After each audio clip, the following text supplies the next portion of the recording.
నమస్కారం గురుగారు. నమస్కారం సార్. గురుగారు, వినాయక చవితి రాబోతుంది.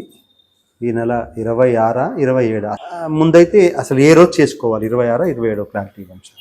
వినాయక చవితి వాస్తవంగా మనకి 26వ తారీఖు రాత్రి ప్రారంభం అవుతుంది. ఉదాహరణకు చెప్పాలంటే రాత్రి కాదు, అసుర సంధ్యా సమయానికల్లా ప్రారంభం అవుతుంది. అది పూర్తయ్యేది మరుసటి రోజు సూర్యాస్తమయం కంటే ముందు.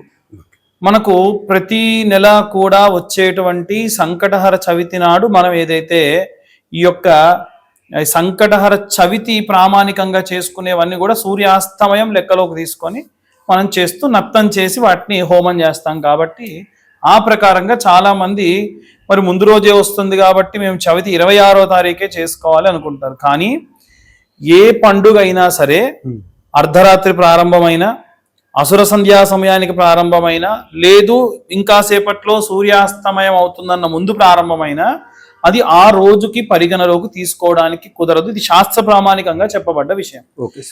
సూర్యోదయం ఉండాలి. ఆ రోజులో కనీసము 20 గంటల పాటు, 12 నుంచి 13 గంటల పాటు సూర్యోదయం అయిన తర్వాత ఉండాలి. అలా అయితేనే మనం ఆ యొక్క తిథిని కానీ నక్షత్రాన్ని కానీ పరిగణలోకి తీసుకొని పండుగగా జరుపుకోవాలి. కాబట్టి ఇది తిరుమల తిరుపతి దేవస్థానం వారు కానీ, కాణిపాకంలో కానీ, అలాగే శృంగేరిలో కూడా 27వ తారీఖే ప్రామాణికంగా చేసుకుంటూ ఉన్నారు. కానీ చాలా మంది ఈ అనుమానం అనేటువంటిది ఈ ఒక్క పండుగనే కాదండి, మనకి ఈ మధ్య కాలంలో వస్తున్న అన్ని పండుగలకి కూడా ఇదే అనుకుంటున్నారు. ఖచ్చితంగా వినాయక చవితి మాత్రం 27వ తారీఖే జరుపుకోవాలి. ఓకే అండి. 27 అంటే ఏ సమయంలో? ఇంకో చాలా మందికి ఉన్న అనుమానం ఏంటంటే, ప్రత్యేకించి చవితి తిథి వచ్చినప్పుడు ఏ సమయంలో వినాయక ప్రతిష్ఠ చేస్తే వాళ్ళ ఇంట్లో శుభాలు కానీ వీళ్ళకున్న కష్టాలు కానీ తొలగిపోతాయి. ఎప్పుడైనా సరే వినాయక చవితి మండపాల్లో ఇవాళ రేపు ఏంటంటే, అయ్యి బాబోయ్ మా ఇంట్లో మేము చేసుకోవాలండి, మా ఇల్లు ముఖ్యం, మన బయట తర్వాతకి, కాబట్టి సాయంత్రం టైంలో అయితే ప్రశాంతంగా అందరం గ్యాదర్ అవుతాం అని జరుపుకుంటూ ఉన్నారు. అది కేవలం ఒక గ్యాదరింగ్ ఫంక్షన్ అవుతుంది కానీ చవితి పండుగ జరుపుకునేటువంటిది కాదు.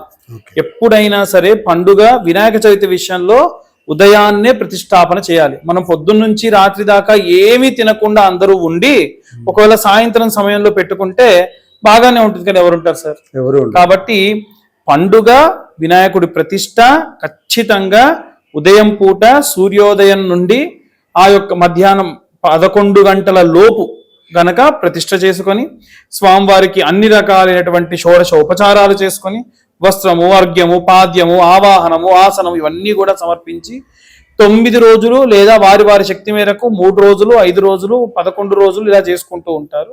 ఆ ప్రకారంగా వారు శాస్త్రోక్తంగా కలశ స్థాపన చేసి ఆ కలశాన్ని కదిలించకుండా ఈ యొక్క పూజా విధానాన్ని ఉదయం పూట ప్రారంభించడమే అత్యంత శ్రేష్టం. ఉదయం అంటే సమయం ఏ సమయం నుంచి? ఉదయం 11 గంటల లోపు. మనకు సాధారణంగా ఏంటంటే వర్జము, రాహుకాలము చూస్తాం కదా, కానీ ఇప్పుడే కొత్తగా ఎవరైనా సరే పెట్టుకునే వారైతే అవన్నీ చూడాలి. ఉదాహరణకు ఒక అతనికి వివాహం అయ్యింది, వివాహమై అతను కానీ వేరే ఇంకొక ఇంటికి వెళ్ళి తన భార్యా సమేతంగా మొట్టమొదటిసారి చేస్తున్నారంటే బ్రాహ్మీ ముహూర్తంలోనే చేసేసుకోవాలి. ఈ ప్రసాదాలు, నైవేద్యాలు తర్వాతకు వండుకొని నైవేద్యం పెట్టచ్చు, కానీ బ్రాహ్మీ ముహూర్తంలోనే చేసుకోవాలి. అంటే ఉదయం సూర్యోదయం కంటే మునిపే అన్ని సిద్ధం చేసుకొని సూర్యోదయమైన వెంటనే స్వామివారికి అర్ఘ్యపాద్యాదులు ఇచ్చి చేసుకోవాలి. ఇతరత్ర అందరూ కూడా ఉదయం 11 గంటల లోపు చేసుకోవడం చాలా చాలా శ్రేష్టం. ఓకే అండి. అంటే మామూలుగా వినాయకుడిని ఏ విధంగా ఆరాధిస్తే మనం కోరుకున్న కోరికలను నెరవేరుతాయి? ఇప్పుడు చాలామందికి ప్రతిష్ఠ చేసేవాళ్ళు బ్రాహ్మణుడు తప్పకుండా ఉండాలా? అసలు పూజా విధానం ఏంటి, ఎలా చేయాలి? విశేషంగా మనకి వినాయక చవితికి సంబంధించిన విషయానికి వస్తే స్వామివారిని ఒక ఆసనం పైన కూర్చుండబెట్టి తెచ్చినటువంటి విగ్రహాన్ని కళ్ళకు గంతలు కట్టి తేవాలి. అలాగే స్వామివారికి వీలైతే ఒక ఛత్రము, వీలైతే కింద స్వామివారికి ఆకుతో స్వామివారి నరటాకు కానీ ఇతర మోదుగాకులు కానీ వేసి దాంట్లో ధాన్యం వేసి ఆ మంత్రం చెప్పినట్టుగా స్వామివారిని ఆవాహనం చేసినప్పుడు ఆవాహనము, ఆసనం వేయన్నప్పుడు ఆసనము, ఇలా వేస్తూ విశేషంగా స్వామివారికి పూజాది క్రతువు చేసుకోవాలి. మనం జనరల్గా ఏంటంటే ఎవరైనా బయట మనుషుల్ని మనం పిలుస్తున్నాం అనుకోండి, ఏమంటాము అనంటే ఆహ్వానము అంటాం, ఇన్విటేషన్. భగవంతుడి విషయంలో అలా కాదు, ఆవాహనము అంటారు. కాబట్టి అది కూడా ఎలా చేయాలంటే అక్షింతలు తీసుకొని స్వామివారి పాదముల దగ్గర సమర్పించి ఖచ్చితంగా మట్టి గణపతి లేదా వారి శక్తి మేరకు హరిద్ర గణపతి లేదంటే పిండి హరిద్రము రెండూ కలిపి గణపతిని చేసుకొని ఆ స్వామివారిని అక్కడ పెట్టి స్వామివారి కుడికాలు కుడి చేత్తోని ఎడమకాలు ఎడమ చేత్తోని కుడి చేయి పైకి ఎడమ చేయి కిందికి ఎవరికి నమస్కారం చేసినా ఇలా పెడుతూ ఉంటాం ఇవాళ రేపు మనం ఇలా పెట్టాలి. కుడికాలు కుడి చేయి కుడికాలుకి ఎడమకాలు ఎడమ చేతికి తాకాలి. అసునీతే పునరస్మాతో చక్షు పునఃప్రాణమిహినో దేహి భోగం జోక్పశ్యేమ సూర్యముచ్చరంత మనుమతే ముడాయ స్వస్తి అమృతం వై ప్రాణహామృతం మాపహ యథాస్థానం ఉపపయం సాంగం సాయుధం సవాహనం శక్తిపుత్ర పరివార సమేతం మహాగణపతి ఆవాహయామి. ఇలా ఆవాహనం చేసి మనం సుముఖో భవ స్థిరో భవ సుప్రసన్నో భవ స్థాపితో భవ అవిముఖో భవ.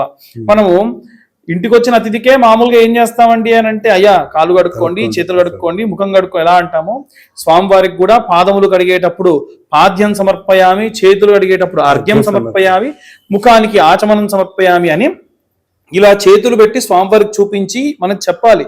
సుముఖో భవ స్థిరో భవ సుప్రసన్నో, స్థిరముగా కూర్చో స్వామి, సుప్రసన్నుడిపై కూర్చో, సుముఖంగా కూర్చో, ఏమేం కావాలో అడుగున ఆయన నీ సేవ చేయడానికే ఈ రోజు నేనున్నా అని స్వామివారికి ప్రకటితం చేసి మనం స్వామివారి విగ్రహం పెట్టుకొని స్వామివారికి దీపారాధనాది క్రతువులు చేసుకొని ఇక పూజా విధానంలో భాగంగా స్వామివారికి ఏకవింశతి పూజ, అలాగే పత్ర పూజ, అష్టోత్తరము, ఇష్టమైన ఉండ్రాళ్ళు, పానకము, వడపప్పు ఇంకా ఇతరత్ర నైవేద్యాలన్నీ కూడా ఇవ్వడము. వీటిలో భాగంగా ముఖ్యంగా పిల్లలు ఎవరైనా ఉంటే వారి యొక్క పుస్తకములకి సిద్ధి బుద్ధి సమేతంగా స్వామివారి కృప ఉండాలి అని ఇంటి యజమాని గంధం పసుపు పెట్టి దాంట్లో శ్రీకారం రాయాలి. రాసి ఆ పుస్తకములన్నీ కూడా అక్కడ పెట్టడం విశేషమైనటువంటి సత్ఫలితాన్ని ఇస్తుంది. Fine sir. అంటే చాలా మందికి అనుమానం ఏంటంటే ఇంట్లో గణపతి విగ్రహాన్ని పెట్టుకునేటప్పుడు తొండం కుడివైపు ఉండాలా ఎడమవైపు ఉండాలా, ఏంటి అసలు ఆ తేడా ఏంటి? ఎప్పుడైనా స్వామివారికి ఎడమవైపు ఉండాలి. అందుకే స్వామివారి వక్రతుండ మహాకాయ అని పిలుస్తాం. ఎందుకు వక్రతుండము అని అంటే స్వామివారికి ఎప్పుడు ఎడం వైపుకే ఆ యొక్క తొండం అనేది ఉంటుంది. అయితే సక్రతుండం ఎప్పుడు ఉండాలి అనంటే వీధిపోటున్న ఇంటికి మనం గణపతి విగ్రహం ప్రతిష్ఠించిన ఏదైనా సరే షాపు గనక దిష్టి తగులుతుందన్నప్పుడు కానీ లేదైనా విపరీతమైన కనుదిష్టి గణపతి ఉంటే ఆ గణపతులకి కుడివైపుకుంటే కుడివైపు ఉన్నటువంటిది ఏదైనా సరే గణపతి ఉన్నాడు అంటే ఖచ్చితంగా అది శిలతో ఉండాలి, కృష్ణశిలతో ఉండాలి, లేదంటే గనక పాలరాతితో ఉండాలి. వాటికి కొన్ని ప్రామాణికాలు ఉన్నాయి. ఇంత ఎత్తుండాలి, ఇంత వెడల్పు ఉండాలి, ఇన్ని అంగుళాలు ఉండాలి. స్వామివారికి సంబంధించి దాంట్లో కూడా మళ్ళీ ఏకదంతమే ఉండాలి, ఇంకొక దంతం ఉండకూడదు. ఇలాంటి కొన్ని ప్రామాణికాలు ఉన్నాయి. అవన్నీ పాటించి అది వాటికి వాడతారు సక్రతుండం. ఇంట్లో మనం అందరం వాడేది ఖచ్చితంగా వక్రతుండమే వాడాలి. ఓకే, అంటే బాగుంది. పూజా విధానం ఇవన్నీ వచ్చాయి. నిమజ్జనం ఏమంటే ఇప్పుడు నాకు తెలిసి 10వ రోజు 11వ రోజు మనకి గ్రహణం ఉంది, చంద్రగ్రహణం. మరి నిమజ్జనం ఏ రోజు చేసుకుంటే ఉత్తమం? అంటే గ్రహణానికి ముందు చేసుకోవాలా, గ్రహణం తర్వాత చేసుకుంటే బాగుంటుందా? ఇలాంటి సమయంలో మేము 13 రోజులు గణపతిని పెడతామండి, 15 రోజులు పెడతామండి, మాకు ఇన్ని రోజులు ఉంటే అంత వేలం పాటకు ఎక్కువ అవుతుంది, నిమజ్జనానికి డీజేలు బ్యాండ్లు బాగా దొరుకుతాయి, ఇలా చాలా మంది మన హైదరాబాద్ లో వైజాగ్ లో కూడా ఇలాంటివి బాగా వింటూ ఉంటాం. ఎందుకు ఎప్పుడైనా సరే ఇలాంటి గ్రహణ సమయాలు గనక వస్తే గ్రహణం వచ్చే మునుపే నిమజ్జనం పూర్తి అవ్వాలి ఖచ్చితంగా, ఎటువంటి సందేహం లేదు. ఎందుకు అంటే గ్రహణ కాలంలో మనం ఎందుకు గణపతికి గంతలు కట్టి తేవాలని చెప్పామా? ఎప్పుడైతే తీసుకొచ్చి ప్రాణ ప్రతిష్ఠ చేసిన తర్వాతకి గంతలు తీయాలి. మళ్ళీ గ్రహణ కాలంలో అన్ని దేవాలయాల్లో కూడా ఆ యొక్క దేవుడి యొక్క విగ్రహాన్ని కళ్ళకు గంతలు కడతారు. ఎందుకంటే దేవుళ్ళు అనిమిషులు, ఎప్పుడు కూడా కనురెప్ప కూడా కొట్టరు. వారు కనురెప్పు కొట్టి తీశారంటే ప్రళయం వచ్చేస్తుంది. కాబట్టి ఆ కంటికి మనం అందరం కూడా బంధనం చేసి మళ్ళీ తెల్లారి మళ్ళీ పుణ్యవాచనం దేవాలయాల్లోనే చేస్తాం. దేవాలయానికే తప్పదు. మనం విగ్రహం పెట్టి ప్రతిష్ఠించే ఈ కొన్ని రోజులు చేసేటువంటి దానికి ఆ నియమం ఇంకా పాటించాలి. కాబట్టి గ్రహణ కాలం కంటే ముందే ఖచ్చితంగా అన్ని చోట్ల కూడా నిమజ్జనం జరిగిపోవాలి, దాంట్లో ఎటువంటి సందేహం లేదు.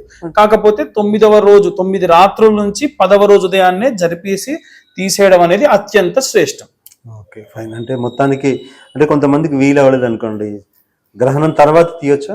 అసలు ఇంకా విగ్రహాన్ని నిమజ్జనం చేయడానికి పనికి రాదు. ఓకే, ఖచ్చితంగా ఆ గ్రహణ కాలంలో ఆ విగ్రహం అప్పటికి నీళ్ళలో కలిసిపోయి ఉండాలి. ఒకవేళ మేము దాచుకొని పెట్టుకుంటాం అని అంటే ఒక మామూలుగా ఏదో ఇంట్లో పెట్టుకున్న షోకేస్ బొమ్మతో సమానం అవుతుంది తప్ప అది పూజనీయం పొందినటువంటి విగ్రహం. ఎందుకంటే అప్పటికి 9 రోజులు పూజలు అందుతాయి.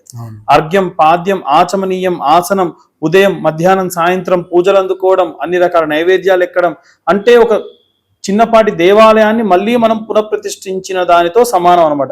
మరి ఇలా చేసినప్పుడు ఖచ్చితంగా మనం దానికి ఖచ్చితంగా దానికి చేసేటువంటి అన్ని సత్కార్మలు కూడా చేయడం అనేది విశేషం. Okay sir. అండి చివరిగా మామూలుగా మనము గణపతిని పెట్టినామంటే ఇక డీజేలు, ఈ పాటలు మామూలుగా ఉండవు, అల్లరి. నిజంగా మీరు దీన్ని సమర్థిస్తారా? అంటే నిమజ్జనం రోజుకైనా ప్రతిరోజు పూజ జరిగే విధానంలో కూడా సౌండ్లు మామూలుగా ఉండవు, అలా పెడితే దేవుడు నచ్చుతాడా? నేనే కాదండి, ఏ బ్రాహ్మడు దాన్ని ఎంటర్టైన్ చేయరు. అయితే మనకు ఏ దేవుడి యొక్క పూజా విధానం జరిగినా కొన్ని రకాలైనటువంటి సేవలు ఉంటాయి. చిత్రమార్చాదయామి, చామరాభ్యాం వీచయామి, నృత్యం దర్శయామి, గీతం శ్రావయామి, ఆందోళికామారోడయామి, గజామారోడయామి, రథమారోడయామి, తుర్గమారోడయామి, పుష్టమారోడయామి, శంఖాం పూరయామి, ఘంటాన్నాదయామి, ఇలా ఉంటాయి. కాబట్టి మనం గంట, చిత్రము, చామరము, గీతము, పాటలు పాడాలి, మంచిది. స్వామివారికి సంబంధించి ఏవైనా కీర్తనలు పాడితే మంచిది. నృత్యం దర్శయామి, స్వామివారి దగ్గర నృత్యం చేయాలి, కానీ ఎలా అంటే అసభ్యకరమైనటువంటి నృత్యం చేయకూడదు. ఆందోళికం ఆరోడయం, ఆందోళన చేయాలి. ఎలాంటి ఆందోళన చేయాలంటే నా గణపతి ఊరేగింపుగా వెళ్తున్నాడు అని ఆ చుట్టుపక్కల 10 మందికి తెలిస్తే సరిపోతుంది, కానీ హైదరాబాద్ సగానికి వినిపించేట్టుగా డీజేలు పెట్టుకోవడం. రీసెంట్లీ లాస్ట్ ఇయర్ కొన్ని ఏరియాస్ లో ఒక ముసలావిడకి హార్ట్ అటాక్ వచ్చింది, ఒకరి టీవీ పగిలిపోయింది ఆ డీజే సౌండ్స్ కి. ఇంటి పక్కనే ఉన్నటువంటి కొన్ని ఇళ్లకు బీటలు బారాయి. వాళ్ళు ఏం పాపం చేశారు? భగవంతుడు అంటే వారికి భక్తి ఉండేది. ఏం స్వామి, నీకు పూజ చేసిన పాపానికి నా ఇల్లు బీటలు బారుతుందా, నా టీవీ పగిలిపోతుందా, ఎంత కష్టపడి తెచ్చుకున్నాను వాళ్ళు బాధపడ్డారు అనుకోండి, ఆ పాపానికి 10 రెట్లు ప్రతి ఒక్కరికి వస్తుంది. కాబట్టి మనం చెయ్యాలి. మితిమీరినటువంటివి ఏవి కూడా భగవంతుడి దగ్గర శ్రేష్టం కాదు. నైస్ సార్, మంచి విశ్లేషణ. అంటే వినాయక చవితి ఏ రోజుతో మొదలు పెడితే పూజా విధానం ఏంటి, ఏం చేయాలో పూర్తి వివరాలు తెలియజేశారు సార్. ధన్యవాదాలండి. ధన్యవాదాలు.